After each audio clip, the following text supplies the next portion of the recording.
Hi everyone, welcome to our channel. నేను మీ మేఘన. అందరూ బాగుండాలి, అందులో మనం ఉండాలి. ఈరోజు మనం చేసుకుంటున్న రెసిపీ వచ్చేసి అరటికాయ ఫ్రై అండి. అరటికాయలు పొట్టొలుసుకొని మనం కట్ చేసి వేసుకుంటాం కదా, వాటర్లో సాల్ట్ వేసుకోవాలి. చూపిస్తున్నా చూడండి ఎలా అయినాయో నల్లగా చేతులు. ఇది హెల్తీ రెసిపీ, బాగుంటుంది టేస్ట్ కూడా. 4 టేబుల్ స్పూన్స్ నువ్వులు, 1 టేబుల్ స్పూన్ జీలకర్ర, 4-5 ఎండుమిర్చి రోస్ట్ చేసుకోవాలి. గిన్నెలోకి ఆయిల్ తీసుకోవాలి. ఇది తొందరగానే అవుతుందండి కుకింగ్ చేయడానికి. మామూలుగా పోపు దినుసులు వేసుకుంటున్నాను.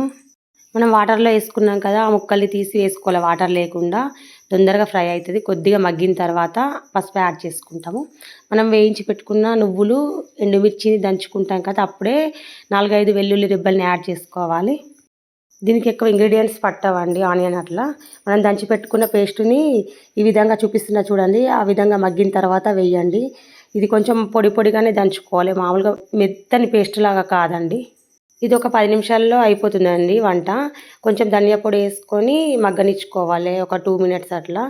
లాస్ట్లో కొంచెం కొత్తిమీర యాడ్ చేసుకొని గార్నిష్ చేసుకుంటే ఫినిష్ అయింది అరటికాయ ఫ్రై. బాగుంటుంది, మీకు ఖచ్చితంగా నచ్చుతుంది. పిల్లలకి మనం ఎక్కువగా ఆలు పెడతాం కదండి, దాని ప్లేస్లో ఇది పెట్టాలి. ఇది చాలా హెల్తీ ఫుడ్ కాబట్టి. Thank you for watching.